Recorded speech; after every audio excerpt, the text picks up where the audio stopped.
안녕하세요. 오늘은 브런치 작가 우리도 처음이라님의 여행 매거진이죠. 중국은 처음이라. 그 첫 번째 여정, 리장 7박 8일 자유여행 기록을 좀 깊이 들여다볼까 합니다. 네, 안녕하세요. 특히 중국 여행, 그중에서도 자유여행에 되게 막연한 좀 그런 선입견 같은 거 있으셨다면 오늘 이야기 들으시면 재밌으실 거예요. 네, 이게 그냥 여행 정보만 쭉 나열한 게 아니라 작가님이 정말 직접 겪고 느낀 점들, 그런 감정들이 솔직하게 담겨 있어서 훨씬 생생하게 와닿더라고요. 맞아요. 특히 고정관념 같은 게 있잖아요. 중국 여행에 대해. 근데 실제 경험이랑 부딪히면서 그게 어떻게 깨지는지 그 과정이 저는 좀 인상 깊었어요. 네네. 오늘 저희가 이 기록들 보면서 리장의 진짜 매력이 뭔지, 또 작가님은 어떤 시선으로 봤는지 같이 이야기 나눠보면 좋겠습니다. 좋습니다. 그럼 바로 한번 들어가 볼까요? 작가님이 중국어도 잘 못하는데 덜컥 리장으로 자유여행을 떠났단 말이에요. 나중에 무슨 용기였을까 이렇게 회상하실 정도로. 네, 그쵸. 보통 중국 여행하면 걱정하는 것들 있잖아요. 치안이라든지 위생, 또 불친절할 것 같다 이런 거. 이런 걸 다 안고 갔는데 실제 리장은 어땠다고 하던가요? 그게 핵심인데 예상하고는 정말 많이 달랐다는 거예요. 오, 우리가 보통 미디어나 주변 얘기로 접하면 그런 이미지하고 실제 현실 사이에 좀 간극이 컸던 거죠. 거리는 생각보다 훨씬 깨끗했고 치안 걱정 이런 거 전혀 할 필요 없었고 또 만나는 사람마다 너무 친절해서 놀랐다고 하더라고요. 진짜요? 네. 특히 바가지 씌울 줄 알았는데 오히려 더 합리적인 거, 가성비 좋은 걸 추천해주는 상인들이나 길 물어보면 나서서 도와주는 공안들 이야기, 이런 게 다 편견을 깨는 그런 순간들이었다고 해요. 하하, 그렇군요. 그리고 챗GPT 같은 번역기 써서 언어 문제 넘어선 것도 요즘 자유여행의 또 다른 모습 같기도 하고요. 네, 맞아요.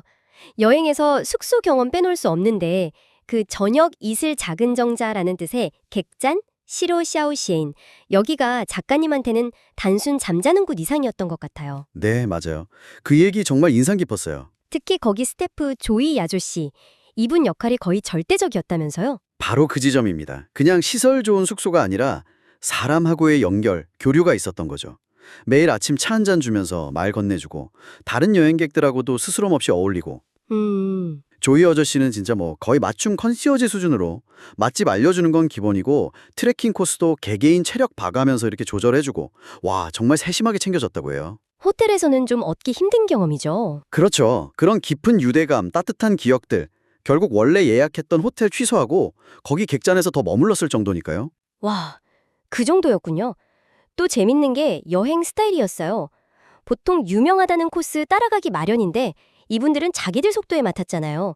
그 유명한 호도협 트레킹도 세계 3대 코스라는데 그냥 맛보기로 즐겼다고. 네, 그것도 조의 아저씨 도움으로 평지 위주로요.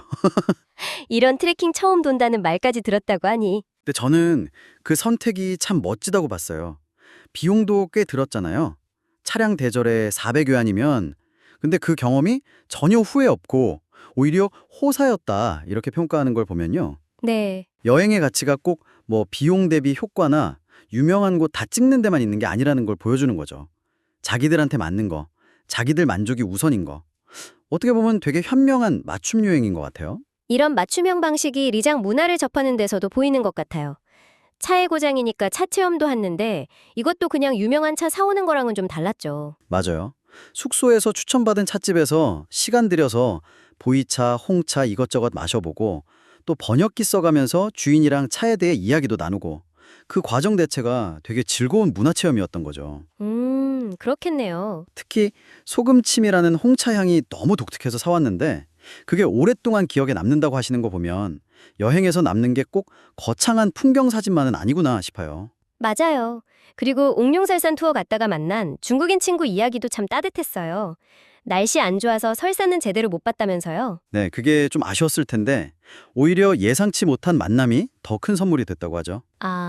투어 내내 통역해주고 가이드 역할을 해주고 심지어 밥까지 사주려고 했던 그 친구 모습에서 작가님이 말하는 펑유, 문화, 그러니까 낯선 사람한테도 친구처럼 다가가는 그런 따뜻한 인심을 느꼈다고 해요. 와, 정말 고마웠겠네요. 결국 멋진 자연경관 대신 사람 사이의 온기를 얻어왔다는 그 소회가 여행이라는 게 뭘 보느냐만큼이나 누굴 만나고 어떤 관계를 맺느냐 이것도 정말 중요하구나 다시 생각하게 만들더라고요. 네, 정리해보면 이 우리도 처음이라 작가님의 리장 여행기는요. 낯선 곳에 대한 어떤 편견, 선입견을 깨고 또 정해진 방식 말고 자기만의 속도로 여행을 즐기면서 그 안에서 만난 뜻밖의 인연들하고 따뜻한 교감을 나누는 뭐 그런 이야기인 것 같아요. 맞습니다. 모든 걸 다 보고 다 경험해야만 좋은 여행인 건 아니구나. 충분히 의미 있고 오랫동안 기억에 남을 수 있구나. 이런 메시지를 주는 것 같기도 하고요. 네, 어쩌면 여행의 진짜 의미는 완벽한 계획이나 뭐 멋진 풍경 사진 컬렉션보다는 그 과정에서 발견하는 새로운 내 모습, 그리고 다른 사람과의 예상치 못한 연결, 이런 데 있는 건지도 모르겠습니다. 우리도 처음이라 작가님의 솔직하고 또 깊이 있는 다른 여행 이야기, 그리고 삶에 대한 생각들이 더 궁금하시다면요. 브런치에서 중국은 처음이라 매거진을 구독해 보시면 좋겠습니다. 네, 정말 좋은 글들이 많습니다.